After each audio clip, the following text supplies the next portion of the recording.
translated into hundreds of languages and has sold some 200 million copies worldwide, making it one of the best-selling books in publishing history.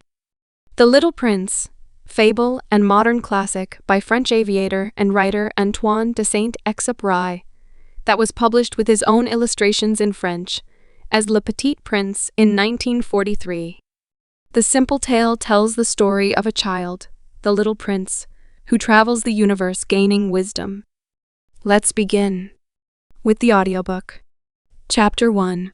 I was 6 years old when I spotted a magnificent picture in a book about an ancient forest. The picture showed a boa constrictor in the act of swallowing a wild beast. This is what it looked like, it said in the book. A boa constrictor swallows its prey whole without chewing it.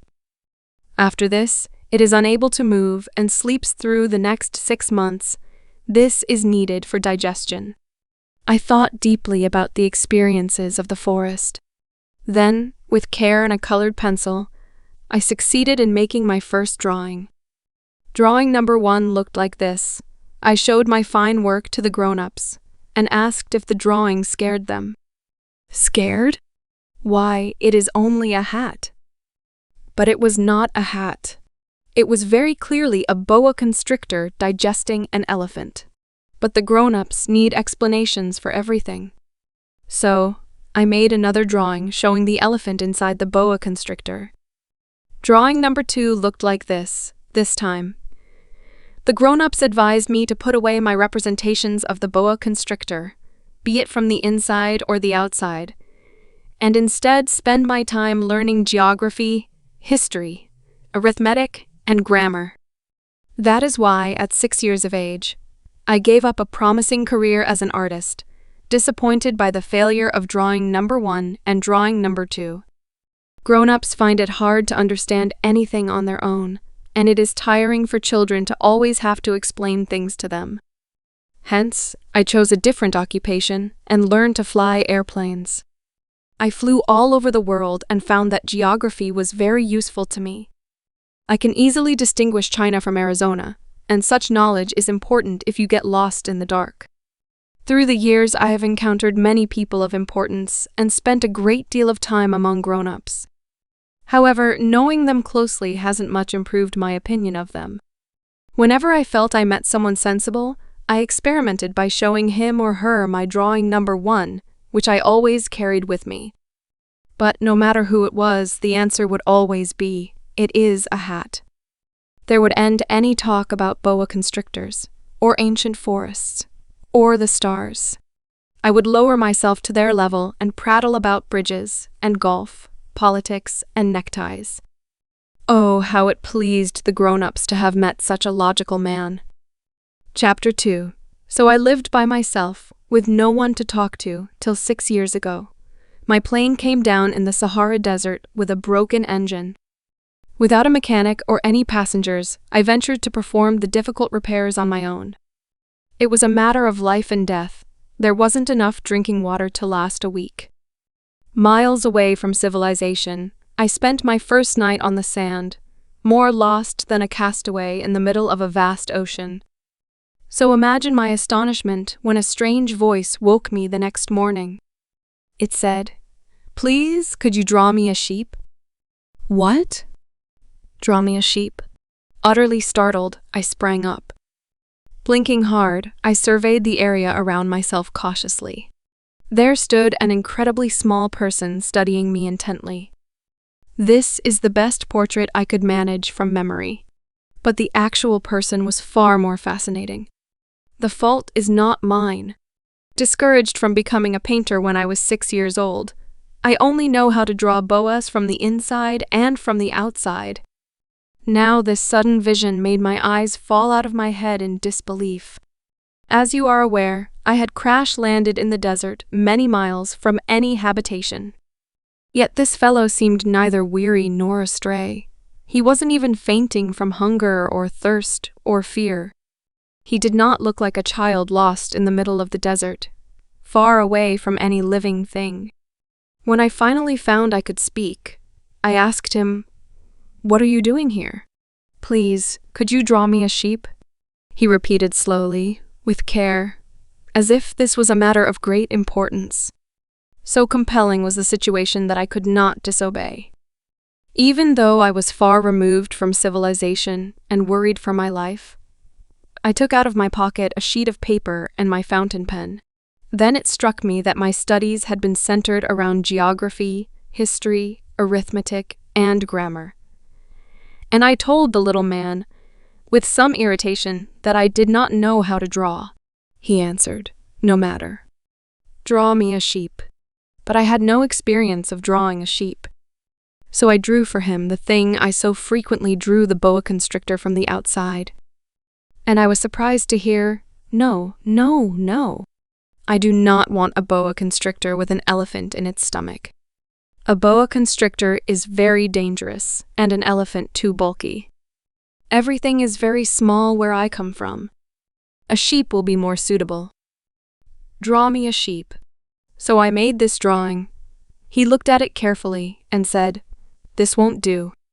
The sheep looks ill. Draw me another." I made another drawing. My friend smiled kindly. "See for yourself," he said. "It is a ram with horns, not a sheep." So I made a third drawing. "It looks ancient," he exclaimed. "I want a sheep that will live for a very long time."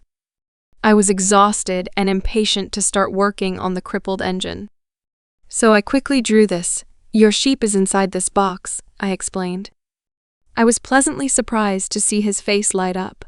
"That is just what I wanted. Do you think this sheep will need plenty of grass?" "Why?" "Because my world is very small." "Of course, there will be enough grass," I said. "It is a tiny sheep." He bent over the drawing and looked closely. "Not too tiny. Oh, look. He has gone to sleep." And that is how I first met the little prince. Chapter 3. It was a long time before I could learn anything about the world he came from. The little prince asked me question after question, but never seemed to hear mine. It was from carelessly dropped words that I gradually constructed the tale. When he noticed my plane for the first time, for instance. "No, I shall not draw it. It is too complicated," he asked me. "What is that thing?" "That is not a thing. It can fly. It is a plane. It is my airplane." I was quite proud to have him know that I was a pilot and could fly the plane. He cried out, "Oh my! So you dropped out of the sky?" "Yes," I answered humbly. "That is so funny." And the little prince broke into a ringing laugh, which displeased me very much. I expect others to take my problems seriously. Then he said, "So you have come from the sky too? From which planet?" At that instant, I realized he was giving me an important hint about himself. And I said, "You're from a different planet, aren't you?" He did not respond. Gazing steadily at my plane, he remarked, "In that thing, you couldn't have come from very far away." Then, for what seemed like a long time, he stood lost in thought. Eventually, he took my sheep out of his pocket and looked at it closely. As you can imagine, I was intrigued when he suggested he was from another planet, so I tried to find out more. "Where are you from? What is this small place you speak of? Where are you going to take my sheep?" He thought for a while and answered, "It is good that he has the box. At night, he can use it as his house." "Quite right. And if you behave, I can give you a rope to tie him with during the day, and also a post to which he can be tied." The little prince was aghast. "Tie him? Why would we do such a strange thing?" "But if you don't," I said, "will he not wander off and get lost?" My little friend burst out laughing again. "But where do you think he would go?" "Anywhere, I suppose, as his nose guides him," he answered solemnly. "It doesn't matter. In my world, everything is really small." And then, with a touch of sadness, the little prince added, "Letting his nose guide him will not get him very far." Chapter 4. I was thus able to learn a second important fact, that the planet the little prince came from was as small as a house. But I don't know why I was so surprised. I was aware that besides the great planets, the ones we have named Earth, Jupiter, Mars, Venus, there are also many, many others, some of which are so tiny that it is difficult to spot them even through the telescope. When an astronomer discovers a new planet, he gives it a number instead of a name. Something like asteroid 325. I strongly believe that the little prince's planet is the asteroid known as B612.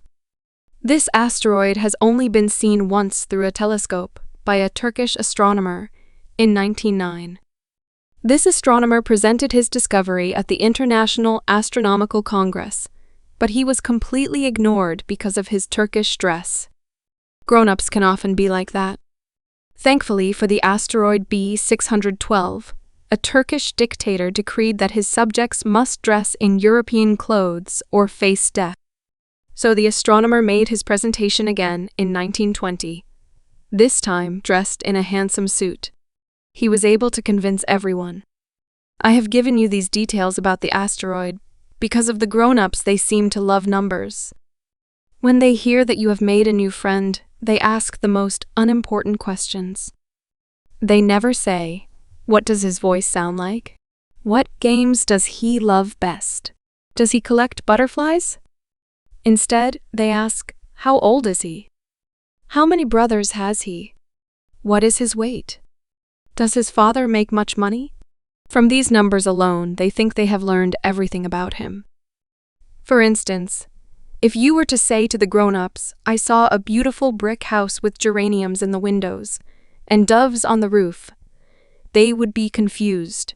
But if you say, "I saw a house worth $1 million," they would remark, "What a pretty house." So, if you say to them, "The little prince exists. He was so very nice and charming. He laughed and he asked for a sheep. Only a real person wants a sheep," the grown-ups would only shrug their shoulders and think you were being childish.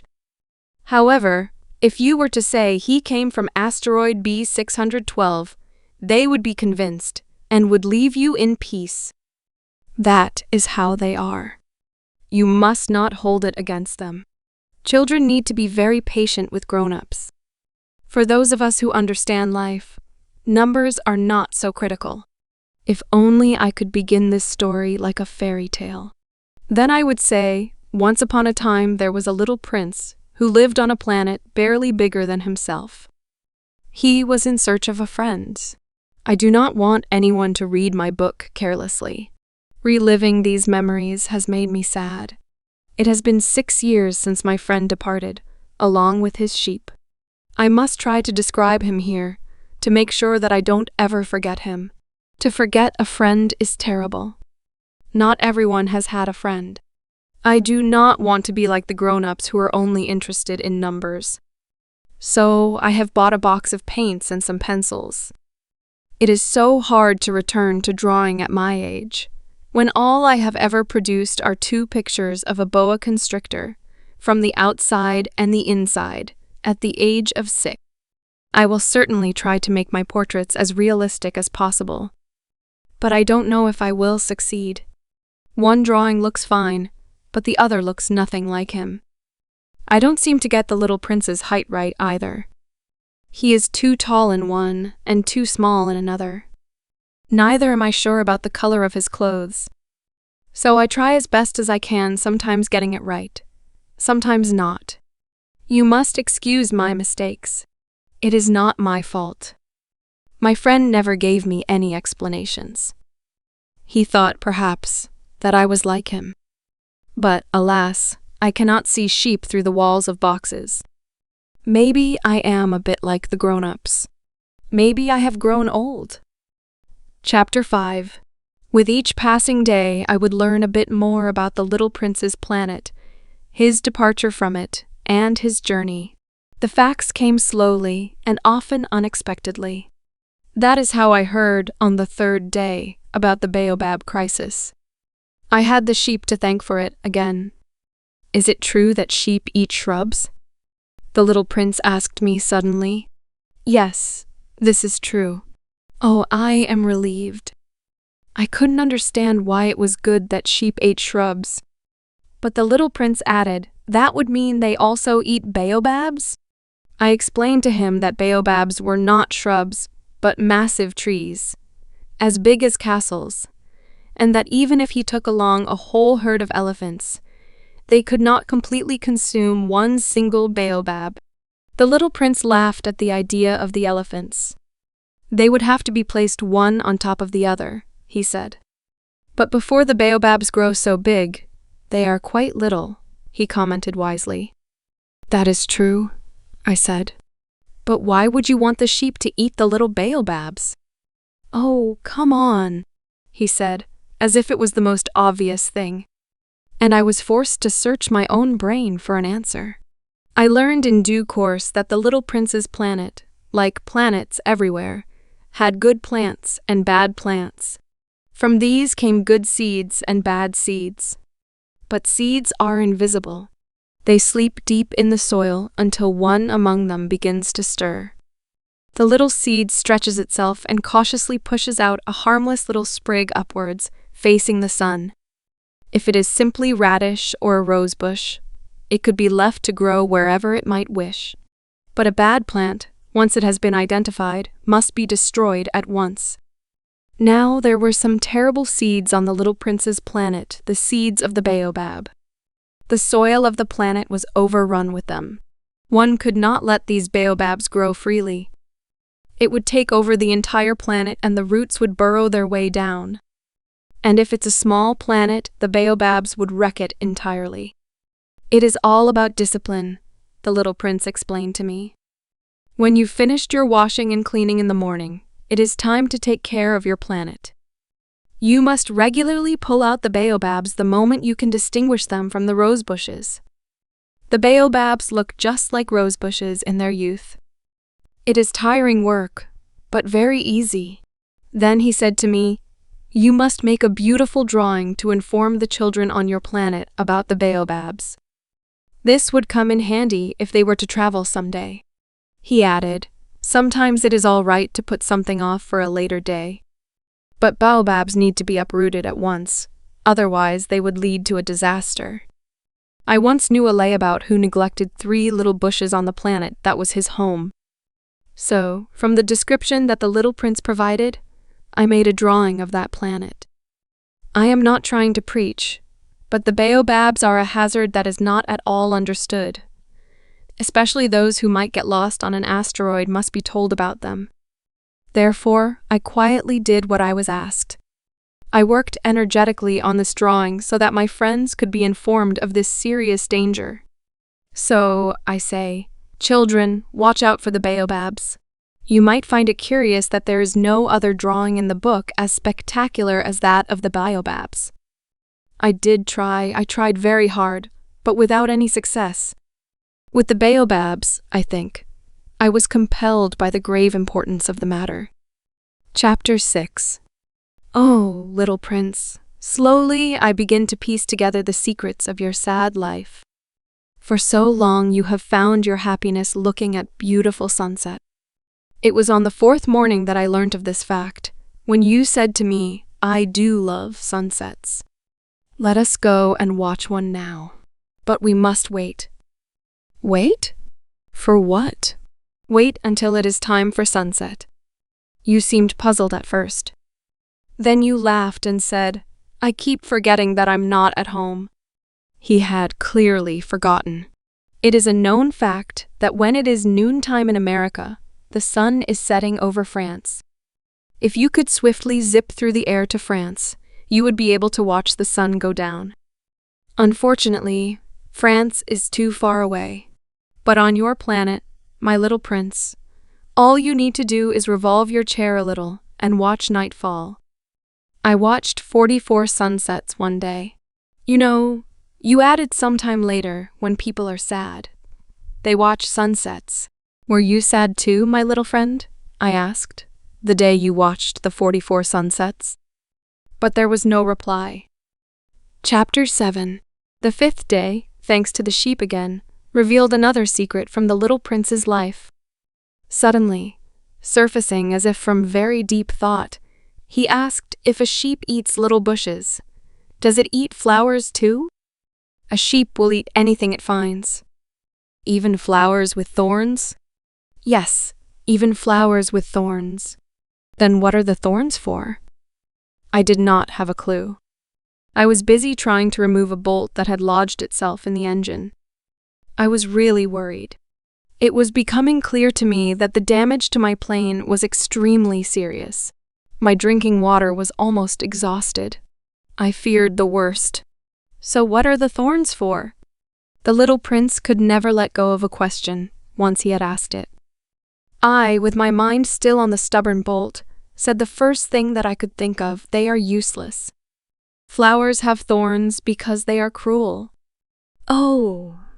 After a moment's silence, the little prince snapped back. I don't believe you. Flowers are delicate and faultless. They make up for their innocence with their thorns. I did not answer. At that moment I was thinking, if this bolt doesn't turn, I am going to need a hammer. Again, the little prince interrupted. You actually believe that the flowers— No, I yelled. I don't believe anything. Do you not see I am busy with something important? He gaped at me, confused. Something important.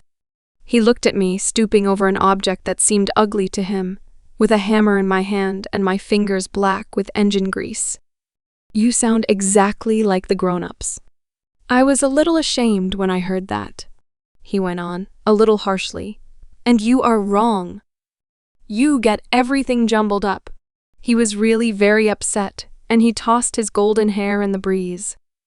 I know of a planet where there's a red-faced man. He has never smelled a flower. He has never looked upon a star. He has never loved anyone. He has done nothing else but sums. And he repeats to himself daily, just like you, I am busy with something important. And that makes him swell up with pride. But he is not a man. He is a balloon. What? A balloon. The little prince turned pale with rage. Flowers have been growing thorns for millions of years. And for millions of years, sheep have been eating them just the same.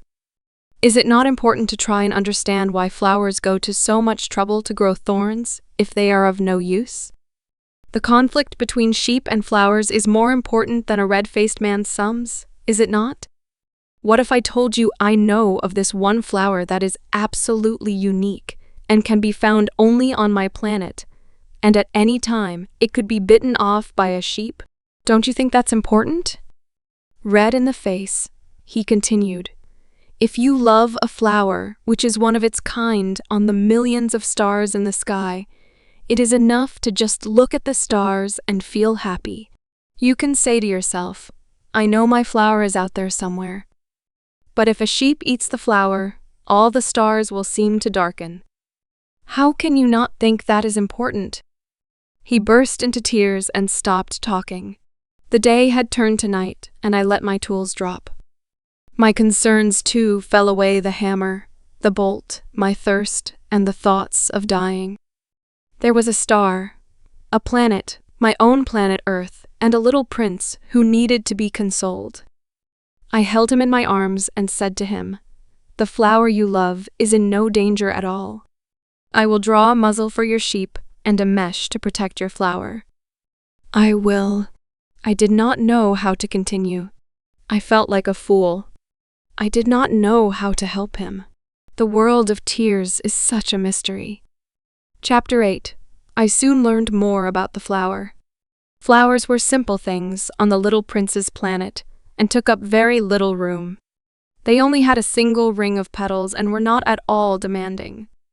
They would appear in the grass one morning and fade away peacefully by evening. But one day, a seed that had blown in from some other place gave birth to a new type of shoot, and the little prince watched over it very closely. What if it was some new kind of baobab? But the shrub soon stopped growing and began to produce a flower. At the first appearance of a huge bud, the little prince felt he was in the presence of a miracle. But the flower took her time in its green sanctuary, getting ready to emerge. She chose her colors thoughtfully. She adjusted her petals one by one. After all, she did not wish to appear crumpled like a poppy. She wished to materialize in all her beauty. Oh, was she proud! And these secret preparations lasted for many days. Then at sunrise one morning, she showed herself. She yawned and said, "I am barely awake. Forgive me, my petals are such a mess." But the little prince was full of admiration. "Oh, how beautiful you are. Am I not?" The flower responded sweetly. "And I was born along with the sun." The little prince could tell that she wasn't exactly humble, but she was just so wonderful. "Is it not time for breakfast?" she asked a moment later. "If you would kindly think of my needs." Feeling embarrassed, the little prince went to look for a sprinkling can and gave her some fresh, cool water. Very soon, she began to trouble him with her rather thorny pride. For instance, while speaking of her 4 thorns, she said to the little prince, "Let the tigers show their claws." "We have no tigers on this planet," the little prince pointed out. "And, anyway, we have no tigers on this planet," the little prince pointed out. "And anyway, tigers do not eat weeds." "I am not a weed," was the flower's gentle reply. "I'm sorry. I am not at all afraid of tigers," she went on, "but I am horrified of gales. Would you have a screen for me?" Horrified of gales. That's not good luck for a plant, the little prince thought to himself. This flower is a complicated creature. You need to place me under a dome at night. This planet is cold. Where I come from. She stopped mid-sentence. She had come from a seed and could not have known about any other world. Embarrassed that her little lie had been exposed, she coughed a few times to make the little prince feel bad for her. "What happened to the screen? I was going to look for it, but you were still speaking to me." Then she forced another cough so as to make him feel sorry. So, even though the little prince loved her and would do anything for her, he was now wary of her. Her harsh words had upset him, and he felt miserable. "I shouldn't have paid any heed to her words," he confided to me. "You mustn't listen to flowers. You should simply admire them and enjoy their fragrance." My flower sweetened my planet with her scent, but I could find no pleasure in it. Her chatter about the claws, that so irritated me, should have made me feel bad for her instead. He continued, "I made a mistake. I should have judged her by her deeds and not by her words. She filled my world with light and her perfume. I should not by her words. She filled my world with light and her perfume. I should not have run away. I should have noticed that she cared underneath all her games. Flowers are incomprehensible. Or maybe I wasn't old enough to know how to love her." Chapter 9. I believe the little prince escaped with the help of a flight of migratory birds. On the morning of his departure, he made sure his planet was in perfect order. He carefully cleaned out the active volcanoes.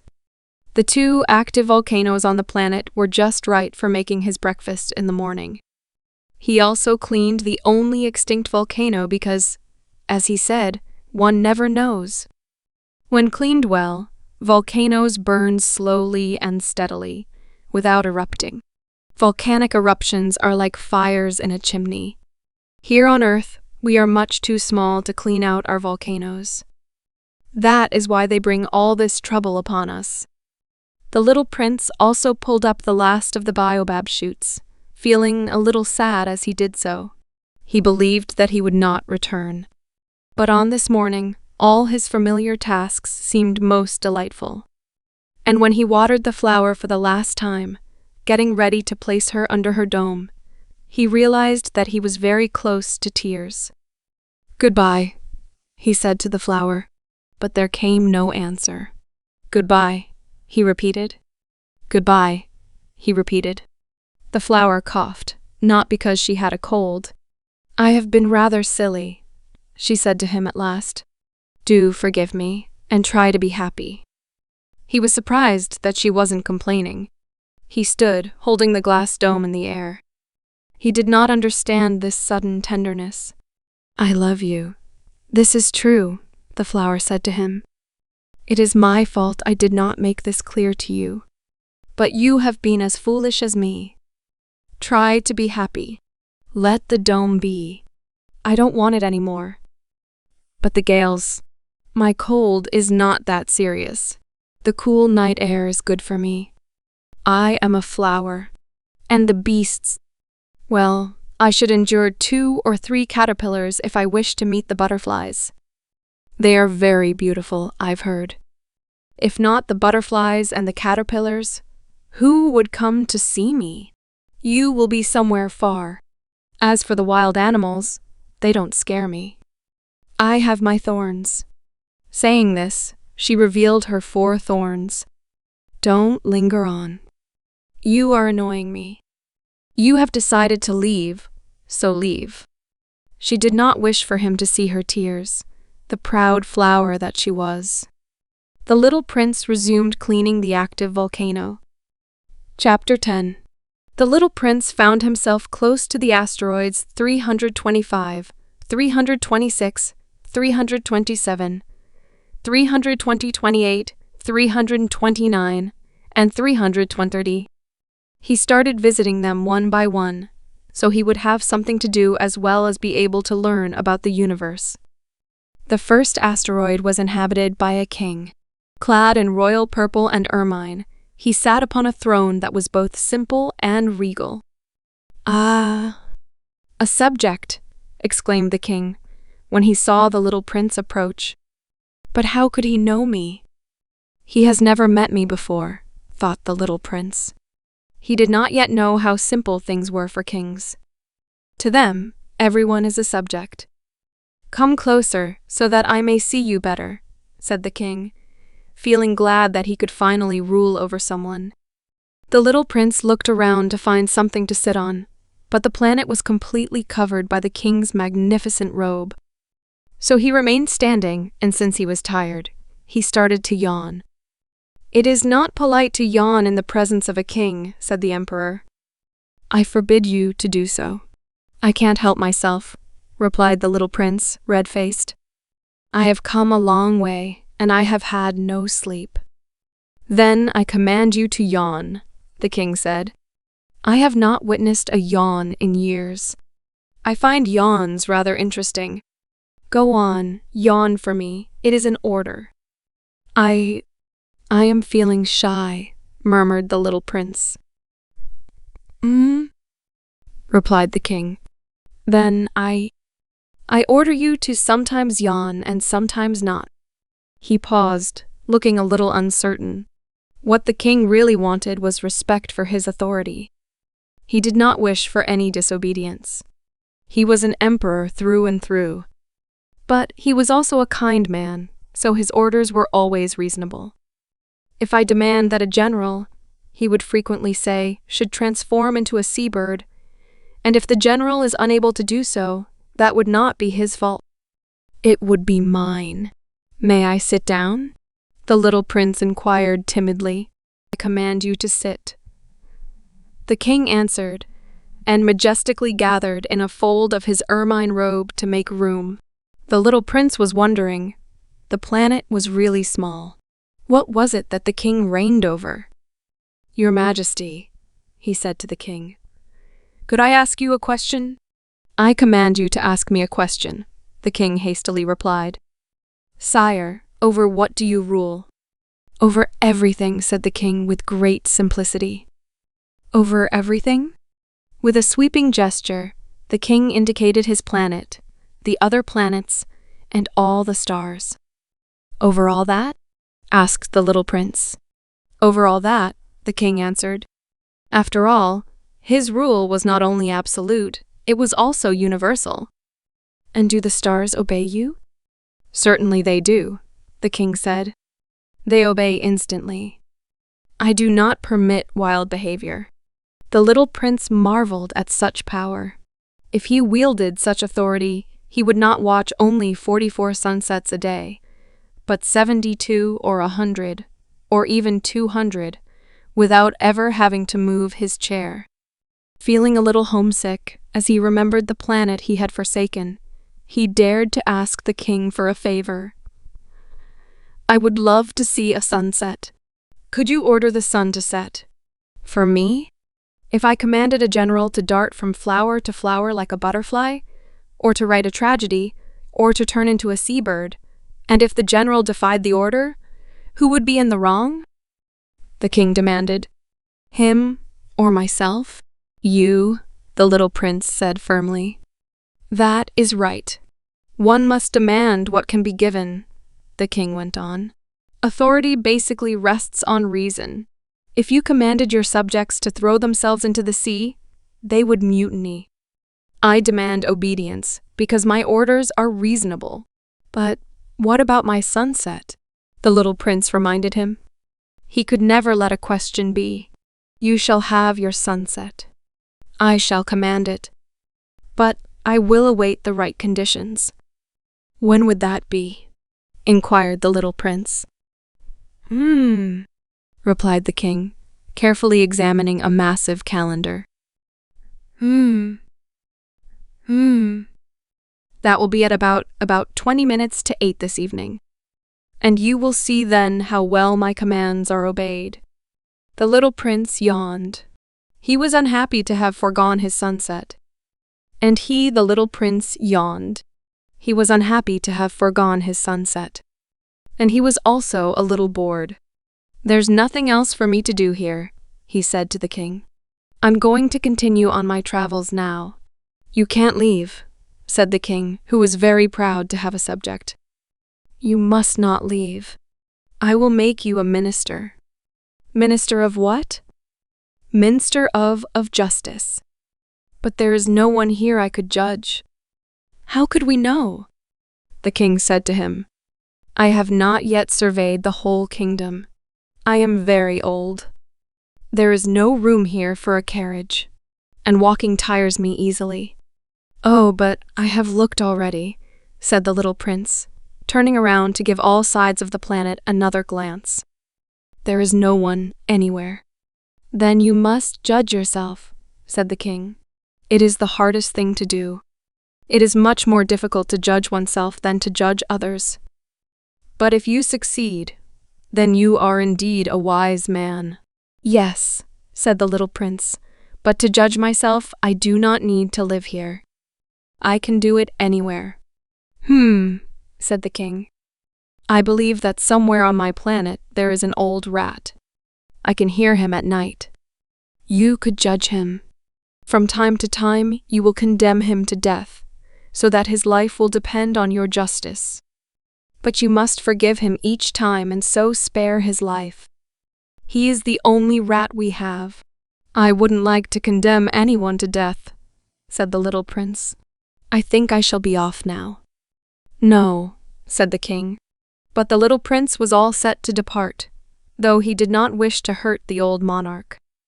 "If your majesty wishes to be obeyed," he said, "he could give me a reasonable order. He could, for example, command me to be gone within a minute." The conditions seemed quite favorable. The king gave no answer. The little prince hesitated for a second. Then, with a sigh, he got up to leave. "I will make you my ambassador," the king called out in haste. He exuded such authority. "Grown-ups really are peculiar," the little prince said to himself as he resumed his journey. Chapter 11. On the second planet lived a show-off. "Aha! I see an admirer," he declared from afar as soon as he spotted the little prince. For a show-off, everyone is an admirer. "Hello," said the little prince. "What an odd hat!" "It is a hat I raise as I bow," the show-off replied. "I raise it when I am praised. Unfortunately, nobody ever goes through here." "Oh," said the confused little prince. "Clap your hands," the show-off said to him. When the little prince did so, the show-off raised his hat in a modest salute. "This is much more amusing than the visit to the king," the little prince said to himself. And he began to clap his hands again. The show-off raised his hat in acknowledgement. After 5 minutes of this exercise, the little prince grew weary. "And what should I do to drop your hat to the floor?" he asked. But the show-off did not hear him. Show-offs are deaf to everything but praise. "Do you really find me very admirable?" he asked the little prince. "What do you mean by admirable?"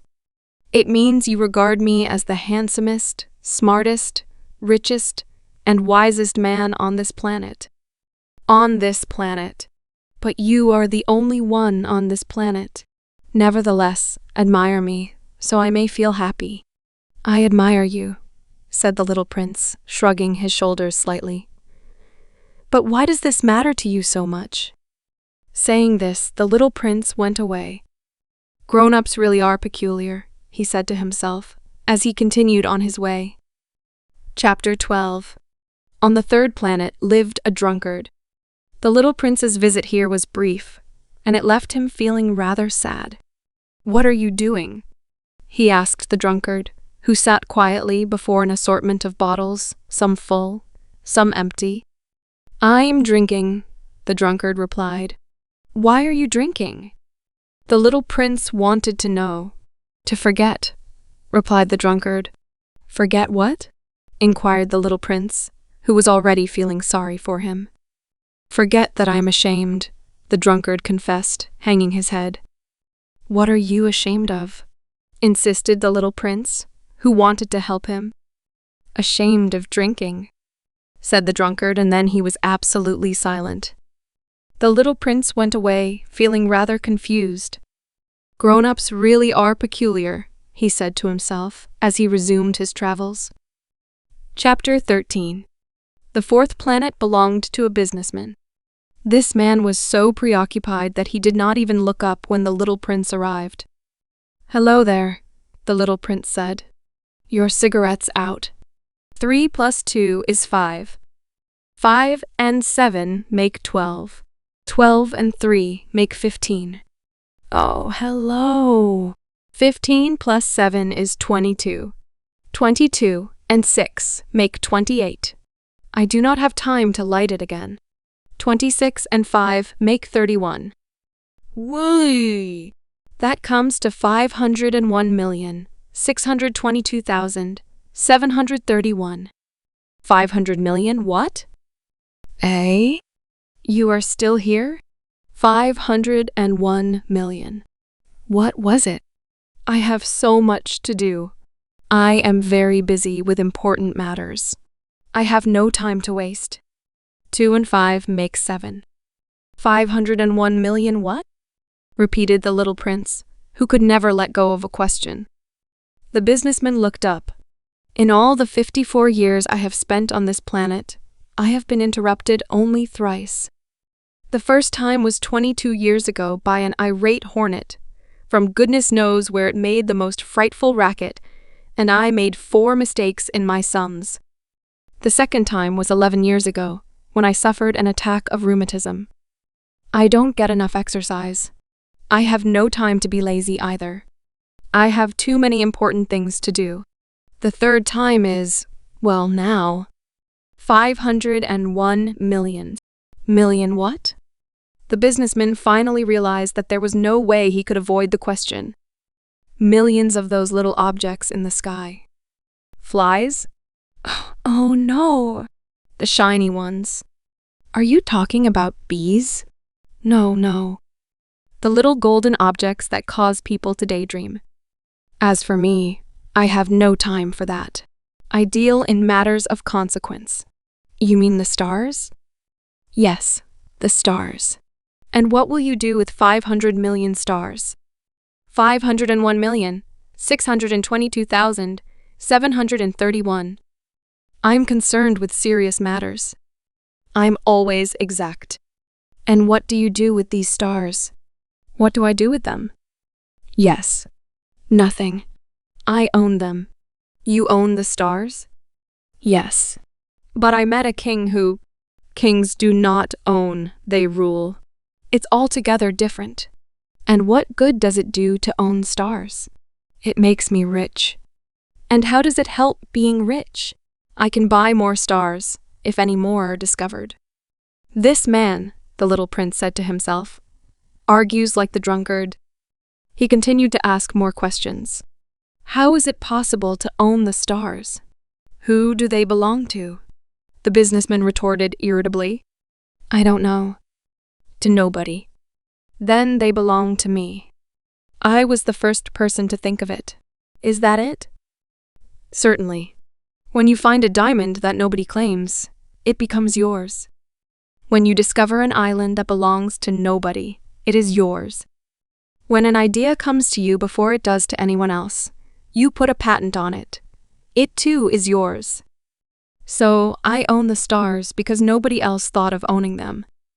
Yes, I suppose that's true, said the little prince. And what do you do with the stars? I oversee them, replied the businessman. I count and recount them. It isn't easy work, but I am diligent. The little prince was not satisfied. If I have a scarf, he said, I could wrap it around my neck and take it with me. If I have a flower, I could pluck that flower and take it with me. But you cannot pluck the stars. No, but I can put them in the bank. Whatever do you mean? What it means is that I write the number of my stars on a little piece of paper, and then I put this paper in a drawer and lock it with a key. And that is all? That is enough, said the businessman. This is entertaining, thought the little prince. It is rather poetic, in fact, but it's of no great consequence. On important matters, the little prince's ideas were completely different from those of the grown-ups. I own a flower, he continued, that I water every day. I own 3 volcanoes, which I clean out every week. I also clean out the extinct one because one never knows. It is of some use to my volcanoes and to my flower that I own them. But you are of no use to the stars. The businessman opened his mouth, but there came no answer. So the little prince went away. Grown-ups are quite astonishing, he said to himself as he continued on his travels. Chapter 14.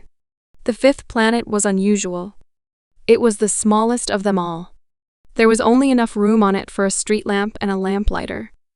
The little prince could not gauge the use of a street lamp and a lamplighter on a planet without people or houses. Still, he thought it may be that this man is absurd. But he is not as absurd as the king, the show-off, the businessman, or the drunkard. At least his work has some meaning. When he lights his street lamp, it is like he's brought another star to life, or a flower. When he puts it out, he puts the star or the flower to sleep. It's a wonderful job. And so it is truly useful. When he arrived on the planet, he politely said to the lamplighter, Hello? Why have you put your lamp out? Those are my orders, replied the lamplighter. Hello. What exactly are your orders? That I put out my lamp. Good night. And he lit his lamp again. But why did you light it again? Those are my orders, said the lamplighter. I can't understand, said the little prince. There is nothing to understand, said the lamplighter. Orders are orders. Good morning. And he put out his lamp. Then he mopped his forehead with a red checkered handkerchief. Mine is a tough job. It wasn't so before. I would put the lamp out in the morning and light it in the evening. I had the rest of the day to relax and the night for sleeping. And have the orders changed since then? The orders have not changed, said the lamplighter. That is the problem. The planet turns faster and faster every year, but my orders remain the same. What then? Asked the little prince. The planet now revolves once every minute, and I have no time to rest. So every minute I have to light my lamp and then put it out. That is so amusing a day lasts only a minute here. It is not amusing at all, said the lamplighter. We have been talking for a month already. A month? Yes. 30 minutes equals 30 days. Good night. And he lighted his lamp again. The little prince watched him. He really liked this lamplighter who was so faithful to his orders. He remembered the sunsets on his own planet. He could watch them by simply moving his chair. He wanted to help his friend. You know, he said, I can show you a way to rest whenever you want to. I want to rest all the time, said the lamplighter. It is possible for a person to be faithful and lazy at the same time. The little prince explained, Your planet is very small. It takes only 3 strides to go around it. To be in the light, you need to walk slowly. When you want to rest, you walk, and the day will last as long as you like. That doesn't do me any good, said the lamplighter. What I like to do is sleep. That's unlucky, said the little prince. It is unlucky, said the lamplighter. Hello? And he put out his lamp. That man, said the little prince to himself as he continued on his journey, would be scorned by the king. The show-off, the drunkard, and the businessman. Yet he is the only one who does not seem ridiculous to me. Perhaps it is because he cares for something besides himself. He breathed a sigh of regret and thought that man is the only one who could have been my friend. But his planet is just too small and wouldn't have room for 2 people. What the little prince wouldn't admit to himself was that the most exciting aspect of the planet was its 1,440 sunsets, every 24 hours. Chapter 15. The 6th planet was 10 times bigger than the last. There lived an elderly gentleman who wrote long books. Here comes an explorer, he exclaimed when he saw the little prince. The little prince rested on a table to catch his breath. He had been traveling for so long. Where do you come from? The old gentleman asked. What is that big book? Said the little prince. What are you doing? I am a geographer, the old gentleman said to him. What is a geographer? Asked the little prince. A geographer is a scholar who knows the location of the seas, rivers, towns, mountains, and deserts. That is quite interesting, said the little prince. Here at last is a man with a real job. And he cast a look around the planet. It was the most spectacular planet he had ever seen. Your planet is very beautiful, he said. Does it have oceans? I wouldn't know, said the geographer. Oh. The little prince was disappointed. What about mountains? I couldn't say, said the geographer. How about cities and rivers and deserts? I don't know that either. But you are a geographer. That I am, the geographer admitted. But I am no explorer. I don't have a single explorer on my planet. A geographer is much too important to go around and count the towns, rivers, mountains, seas, oceans, and deserts. He does not leave his desk. He receives the explorers in his study and asks them questions. Then he notes down what they remember of their travels. And if any account interests him, the geographer has the explorer's moral character verified. Why is that? Because a lying explorer would be disastrous for the geography books. As would an explorer who drank too much. Why is that? Asked the little prince. Because drunkards see double. And the geographer would note down 2 mountains where there should only be 1. I know a person, said the little prince, who would make a bad explorer. That is possible. Then, when the moral character of the explorer is verified, an inquiry is ordered into his discovery. You go and have a look at it? No. That would be too complicated. The explorer must furnish proof. For example, if the discovery is a large mountain, he needs to bring back large rocks. The geographer was suddenly excited. But you come from far away. You are an explorer. You must describe your planet to me. The geographer opened his large notebook and sharpened his pencil. All explorer accounts are written in pencil before they are verified. Once evidence is furnished, these accounts are put down in ink. Well, said the geographer expectantly. Where I come from, said the little prince. It is not very interesting. My planet is very small. There are 3 volcanoes, 2 are active, and the other is extinct. But one never knows. One never knows, repeated the geographer. There is a flower too. We do not record flowers, said the geographer. Why don't you? The flower is the most beautiful thing on my planet. We do not record them, said the geographer, because they are ephemeral. What does ephemeral mean? Geography books, said the geographer, are serious books. They never go out of date. It is not very often that a mountain moves or the ocean dries up. We write of everlasting facts. But extinct volcanoes may come to life again, the little prince interrupted. And what does ephemeral mean? It doesn't matter to us if volcanoes are extinct or live, said the geographer. What matters to us is the mountain. It does not change. But what does ephemeral mean? Repeated the little prince, who would never let go of a question till he got an answer. It means that which will die. Will my flower die? Certainly, it will. My flower is ephemeral, the little prince said to himself, and she has only 4 thorns with which to defend herself against the world. And I have left her all alone. This is when he felt the first stab of regret. But he tried to be cheerful. Which planet would you advise me to visit? He asked. The planet Earth, replied the geographer. We have heard good things about it. And the little prince went away, thinking of his flower. Chapter 16. So the 7th planet was Earth. The Earth is no ordinary planet. There are 111 kings, counting the African kings too, 7,000 geographers, 900,000 businessmen, 7.5 million drunkards, as well as 311 million show-offs.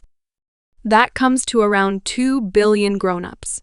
To give you an idea of the size of the Earth, I must tell you that before the invention of electricity, there were 462,511 lamplighters across 6 continents.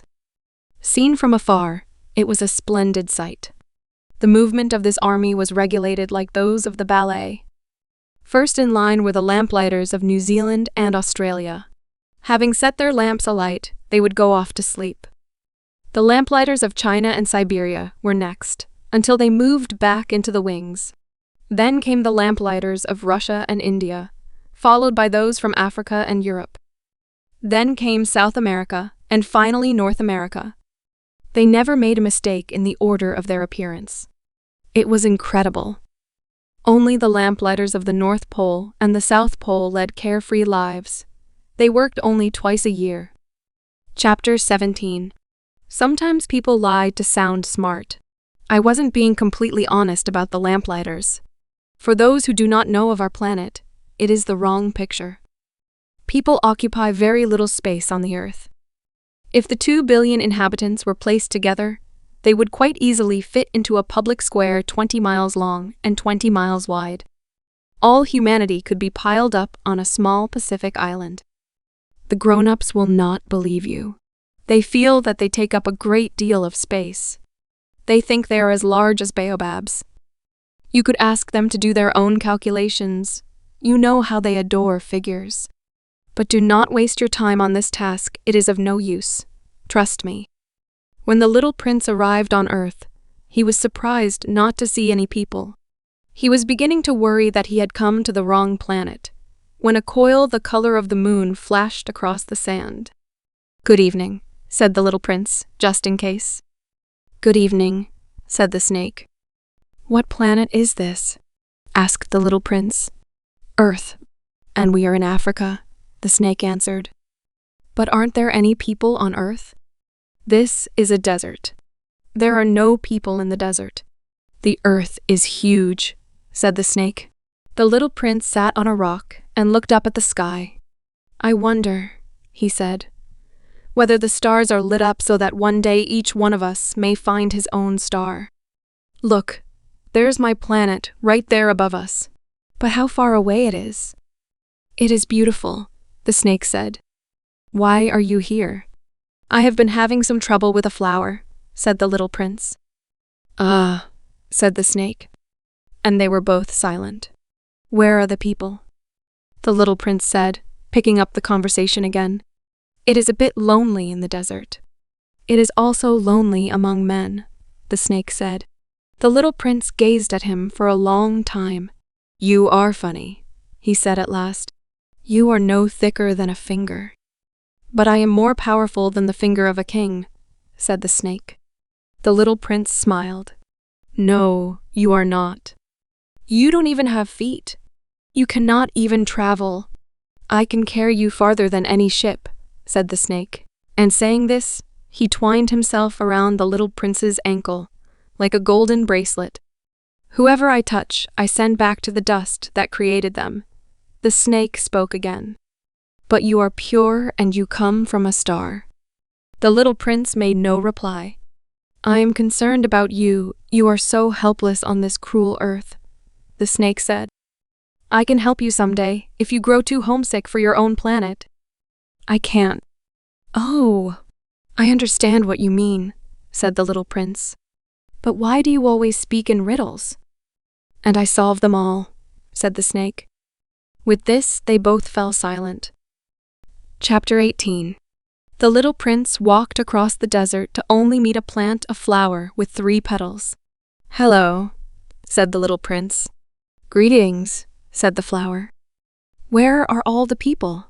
The little prince asked politely. The flower had once seen a caravan go past. People? She echoed. I think there are about 6 or 7 of them. I saw them many years ago, but no one knows where to find them. They are blown about by the winds. They have no roots, and this causes them many problems. Goodbye, said the little prince. Goodbye, said the flower. Chapter 19. The little prince climbed to the top of a high mountain. The 3 volcanoes on his planet were the only mountains he had ever known, and they were only as high as his knees. He used the extinct volcano as a stool. From a mountain as high as this, he said to himself, I will be able to see the whole planet and all its people at once. But he saw nothing but sharp, craggy peaks. Hello, he said, just in case. Hello, hello, hello, answered the echo. Who are you? Said the little prince. Who are you? Who are you? Who are you? Answered the echo. I need some friends. I am all alone, he said. All alone, all alone, all alone, answered the echo. What a peculiar planet, thought the little prince. It is too dry, too pointed, and salty. And the people seem to have no imagination. They repeat whatever is said to them. On my planet I had a flower, and she was always the first to speak. Chapter 20. After walking for a very long time through sand, rocks, and snow, the little prince at last came upon a road. And all roads ultimately lead to people. So he said hello. He was standing before a garden of roses in full bloom. Hello, said the roses. The little prince stared at the roses. They looked just like his flower. Who are you? He asked in wonderment. We are roses, the roses said. The little prince was overcome with sadness. His flower had said that she was one of a kind in all the universe. And here were 5,000 of them, all alike, in a single garden. She would be very upset, he said to himself, if she came to this garden. She would cough most dreadfully and pretend that she was dying just to avoid looking like a fool. And I would have to pretend to take care of her. For if I did not, she would surely allow herself to die, just to make me feel bad. I thought that I was lucky, the little prince said to himself, that I had a flower so unique. But all I had was a common rose and 3 small volcanoes, of which one might be extinct. That doesn't really make me a prince. And he lay down on the grass and cried. Chapter 21. At that moment, the fox appeared. Hello, said the fox. Hello, said the little prince gently, although when he turned around he saw nothing. I am here, the voice said under the apple tree. Who are you? Asked the little prince. You are very pretty, he added. I am a fox, said the fox. Come and play with me, offered the little prince. I am so unhappy. I cannot play with you, the fox said. I am not tame. Oh, I'm sorry, said the little prince. But after some thought, he added, What does tame mean? You don't live here, said the fox. What are you searching for? I am searching for people, said the little prince. What does tame mean? People, said the fox. They have guns and they hunt. It is quite a problem. They also breed chickens. That's what they are interested in. Are you looking for chickens? No, said the little prince. I am looking for friends. What does tame mean? It is something no one really thinks about, said the fox. It means to make a connection. Make a connection? Correct, said the fox. For me, you are a little boy just like 100,000 other little boys. To you, I am a fox like 100,000 other foxes. We have no need of each other. But if you were to tame me, then we would need each other. You would be unique to me, and I to you. I am beginning to understand, said the little prince. There's this flower. I think she has tamed me. It is possible, said the fox. Here on Earth, one sees all kinds of things. Oh, but it's not on Earth, said the little prince. The fox was very curious. On another planet? Yes. Are there hunters on this planet? No. How intriguing. Are there any chickens? No. No place is perfect, sighed the fox. My life is so dull, the fox continued. I hunt chickens. Men hunt me. All the chickens are identical. All the men are identical. As a result, I'm thoroughly bored. But if you tame me, my life will light up. I'll recognize your footsteps from all the others. While others' footfalls drive me underground, yours will draw me out like music. Look there. Do you see the wheat fields? I do not eat bread. Wheat is of no use to me. They remind me of nothing. And that is sad. But your hair is the color of gold. Imagine how it will be when you have tamed me. I will see the golden wheat and think of you. And the wind whispering through the wheat stalks will make me happy. The fox paused and looked longingly at the little prince. Please tame me, he said. I would really like to, the little prince replied. But I have very little time. I have to look for friends, and there is still so much to understand. You will understand what you tame, said the fox. People have no time to understand anything anymore. They buy things ready-made at the shops. But there is no store where you can buy friendship, and so people have no friends anymore. If you are looking for a friend, you could tame me. What would I need to do? Asked the little prince. You have to be very patient, replied the fox. First, sit some distance away from me on the grass. I will look at you out of the corner of my eye, and you will be quiet. Words can cause misunderstandings, but each day you should come a little closer. The next day, when the little prince returned, you must come back at the same hour every day, said the fox. If, for example, you decide to come at 4 o'clock in the afternoon, from 3 o'clock I will begin to feel happy. I will feel happier and happier as the hour advances. At 4 o'clock, I will start getting agitated. This way I will learn the price of happiness. But if you come at any odd time, I will never know when to be glad. We must have rituals. What is a ritual? Asked the little prince. It is also something no one really thinks about, said the fox. Rituals make one day different from the other days, or 1 hour from the other. My hunters have a ritual. Every Thursday they dance with the village girls. So Thursday is the perfect day for me. I can take a walk right up to the vineyards. But if the hunters danced at any odd time, every day would be the same, and I would never get a day off. So the little prince tamed the fox. And when it was time for him to depart, I am going to cry, said the fox. The fault is your own, said the little prince. I wished you no unhappiness, but you insisted that I tame you. Yes, said the fox. But now you are going to cry, said the little prince. Yes, said the fox. So it has done you no good. It has done me good. I can now appreciate the color of the wheat fields. Then he added, Go and look at the roses again, and it will be clear to you that yours is unique. Then come back to say goodbye to me, and I will give you for a gift a secret. The little prince left to look at the roses again. "You are not like my rose at all," he said to them. "You are not special yet. No one has tamed you, and you have tamed no one. My fox was like you. He was like 100,000 other foxes. But I have made him my friend, and now he is unique." And the roses felt quite uneasy. "You are beautiful, but you are hollow," he went on.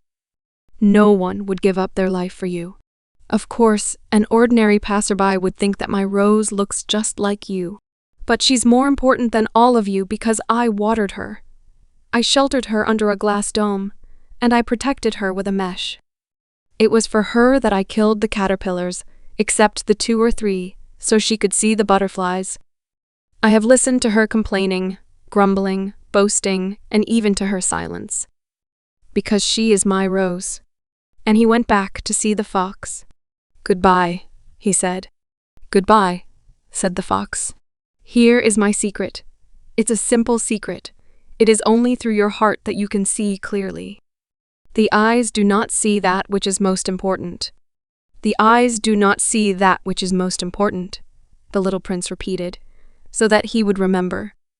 "It is the time you have spent with your rose that makes your rose so important. It is the time I have spent with my rose," repeated the little prince, so that he wouldn't forget. "People ignore this simple truth," said the fox. "But you must not. You are forever responsible for those you have tamed. You are responsible for your rose." "I am responsible for my rose," the little prince repeated, so that he would remember. Chapter 22. "Hello there," said the little prince. "Hello," said the railway signalman.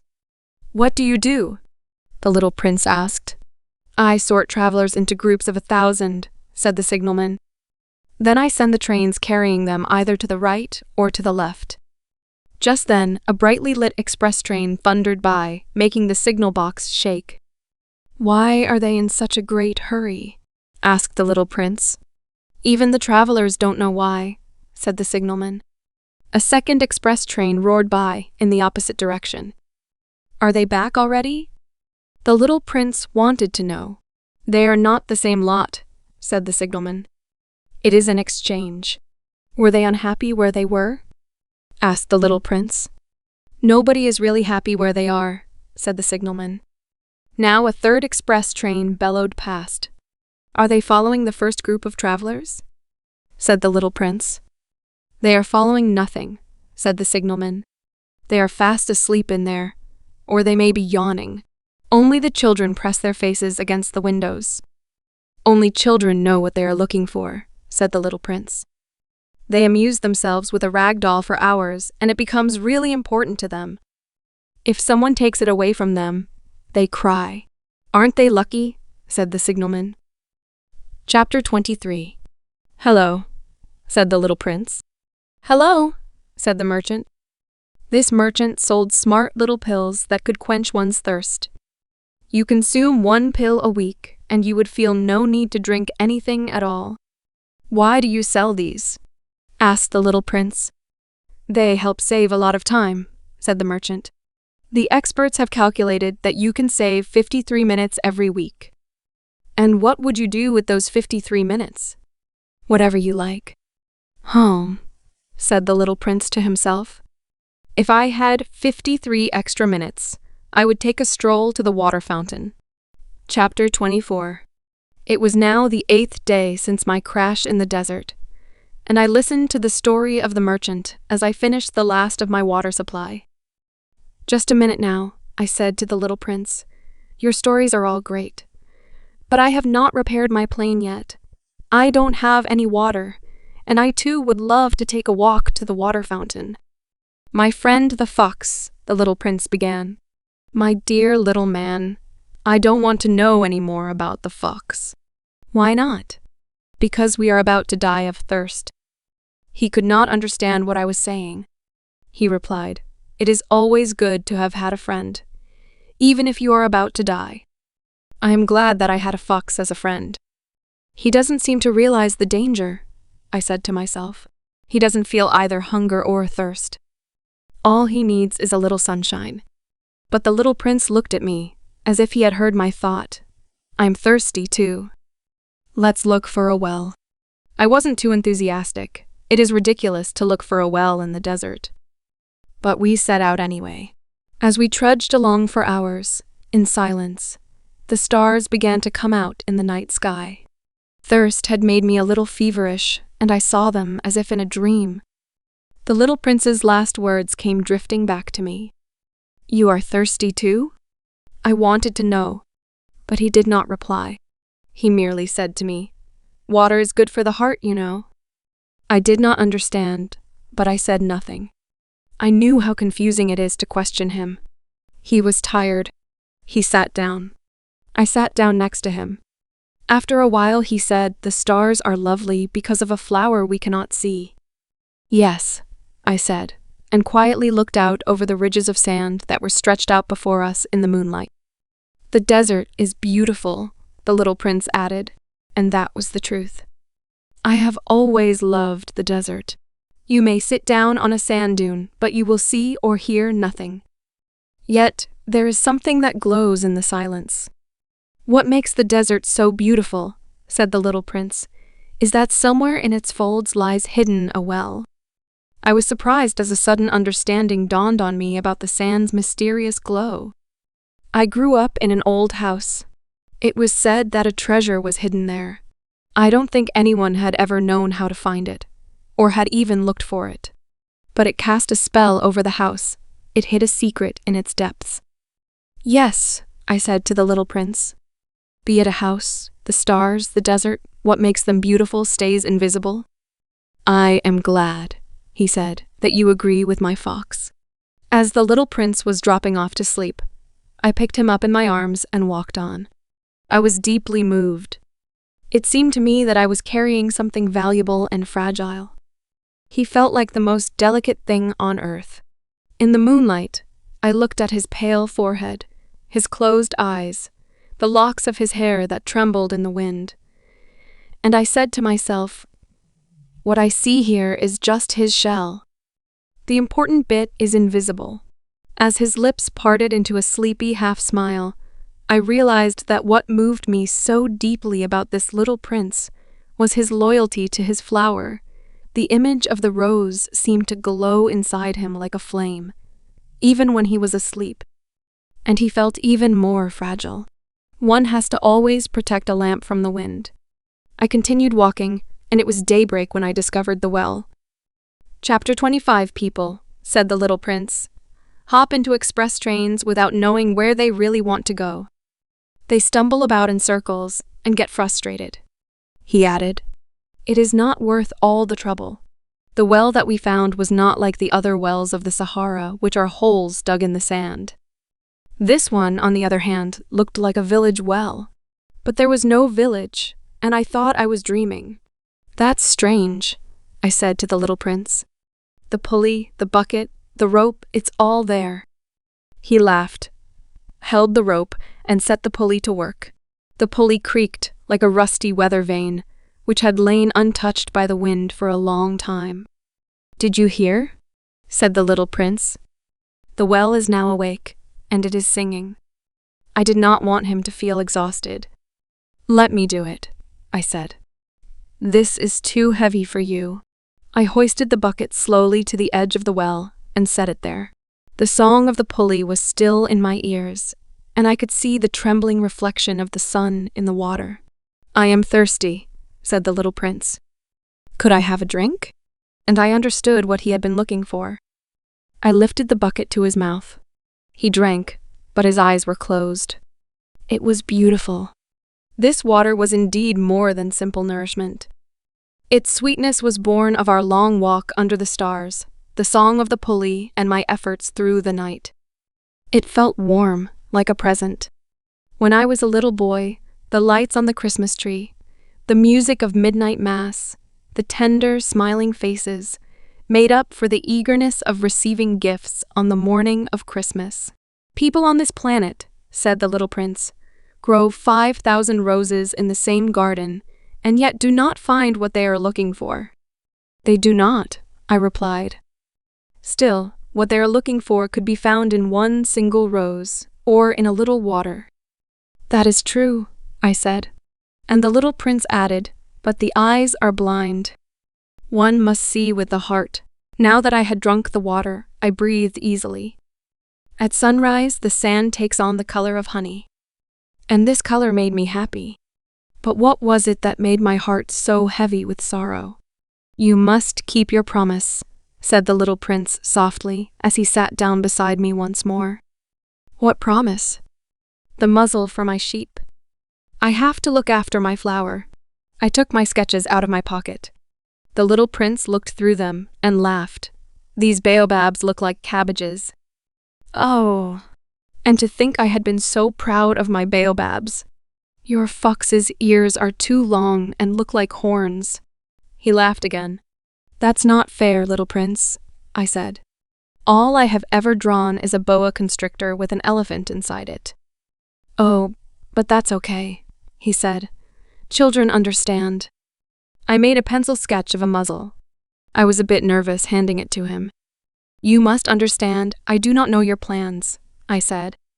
But he did not answer. He said instead, "You know my descent to Earth tomorrow is the anniversary." Then, after a pause, he said, "I landed close to this spot." And he blushed. Once again, not knowing why, I felt a strange sadness. But a question came to me.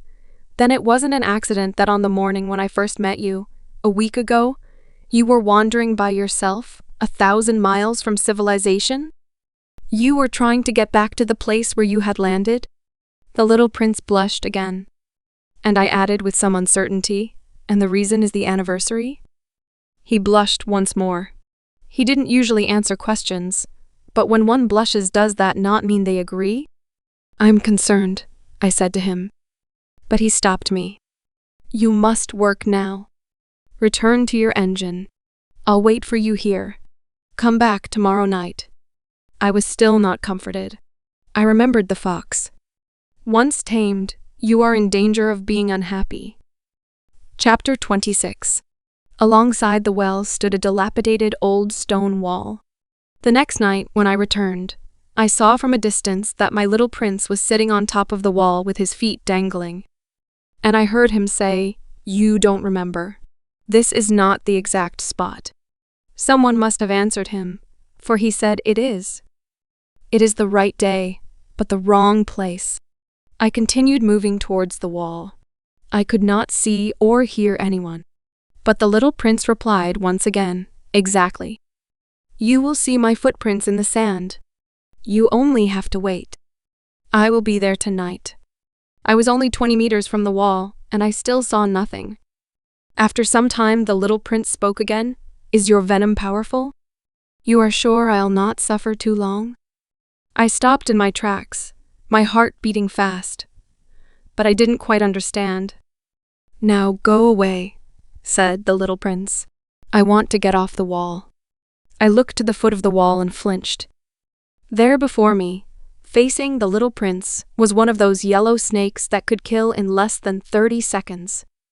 I moved forward even as I was digging in my pocket to get my revolver out. But at the sounds I made, the snake slipped away quickly and disappeared between the rocks like a stream fading into the sand. I reached the wall just in time to catch my prince. His face was so very pale. "What is going on?" I demanded. "You've started talking to snakes?" I loosened the golden muffler that he always had on.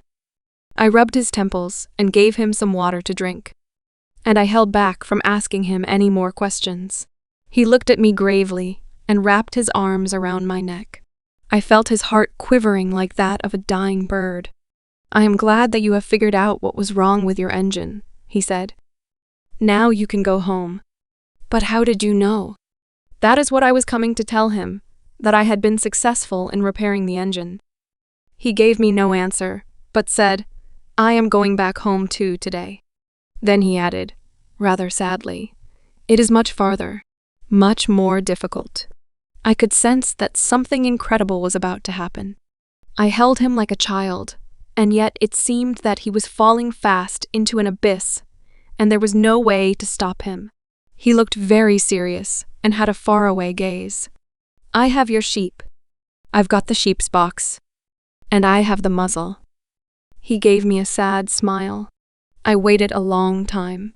It seemed he was slowly recovering. "My little man," I said to him, "you were afraid." There was no doubt that he was. But he let out a gentle laugh. "I will be much more afraid tonight." Once again, I felt myself gripped by a foreboding. I knew that I could not bear the thought of never hearing his laughter again. It was like a spring of fresh water. "Little man," I said, "I want to hear your laugh again." But he said to me, "Tonight it will be a year. My star will be exactly over the place where I landed last year." "Little man," I said, "tell me this is all a bad dream, the snake and the star." But he gave me no reply. "The things that matter," he repeated, "are invisible." Yes, I know. Like it is with the flower. If you love a flower that lives on a star, it is wonderful to look up at the night sky.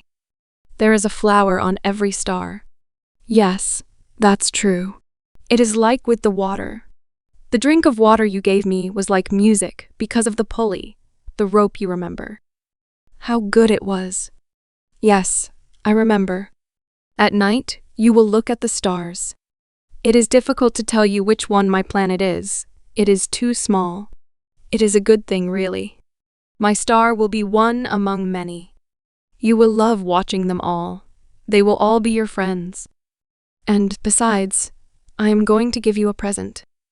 He laughed again. "Ah, my little prince, how I love to hear your laugh. That there is my present. Just that. It will be like when we drank the water." "What are you saying?" "People have their stars," he answered. "But they are not all the same. For travelers, the stars are guides. For others, they are simply little lights in the sky. For scientists, they are trouble. For my businessmen, they were wealth. But the stars are silent. You alone will have special stars." "What do you mean?" "When you look at the starry sky, and as I will live on one of those stars, and I'll be laughing on one of those stars, it will seem to you that all the stars are laughing. You will have stars that can laugh." Saying this, he laughed again. "And when you start to feel better, you will be happy that you knew me. You will always be a friend to me. You will want to laugh with me. And sometimes you will open your window and laugh. And your friends, surprised to see you laughing at the sky, will think you are mad. You will say to them, 'Yes, the stars always make me laugh.' What a mischievous trick I would have played on you." And he laughed again. "It will be as if I've given you little laughing bells instead of stars." He laughed once more. Then he quickly became serious. "Tonight, you know. You shouldn't come." "I'm not leaving you," I said. "I will look distressed, like I was dying. That is how it will be. Do not come to see that. It is not worth the trouble. I shall not abandon you." But he was worried. "I'm also trying to say, it's because of the snake. It must not bite you. Snakes can be malicious creatures. Sometimes they bite just for fun. I will not leave you." But a thought reassured him. They do not have enough venom to bite a second time. That night I did not hear or see him leave. When I caught up with him, he was walking with determination, his steps quick and firm. "Oh, you are here," he said when he saw me, and he took my hand. But he was still worried. "Why did you come?" "You will suffer. I will look as if I was dead, but I won't be." I said nothing. "You must understand. It is too far. I cannot carry this heavy body with me." I said nothing. "It will be like an old abandoned skin. Old skins are not sad." I said nothing. He was a little demoralized. But he tried one more time, you know. "It will be very nice. I will look at the stars too. All the stars will be like wells with a rusty pulley. All the stars will pour fresh water for me to drink." I said nothing. "It will really be delightful. You will have 500 million little bells, and I will have 500 million wells." Then he fell silent because he had started to weep. "Here we are. Let me now go on by myself. and he sat down because he was afraid. Then he said, "You know my flower, she is my responsibility. And she is so delicate. She only has 4 thorns to keep herself safe." I sat down too because I couldn't stand any longer. "There, that is all." He hesitated a little, and then he got up. He took 1 step. I stayed frozen to the spot. I saw a flash of yellow near his ankle. He remained unmoving for a second. He didn't make any sound. He dropped gently like a tree. There was not even a thud as he fell on the sand. Chapter 27. 6 years have gone by. I have never told this story to anyone. My friends were thrilled to see me alive. I was sad, but I told them it was from fatigue. Although I'm still sad, I feel a little soothed. I know the little prince is back on his planet, because the next morning I found his body gone. His was a light body. I love listening to the stars at night. It's like listening to 500 million little bells. But the strange thing is that I forgot to draw the leather strap on the sheep's muzzle for the little prince. He will never have been able to fasten it on his sheep. I wonder what happened on his planet. Did the sheep eat the flower? But sometimes I say to myself, certainly not. The little prince covers the flower with the glass dome every night, and he watches over the sheep closely. Then I feel happy, and the stars seem to giggle softly.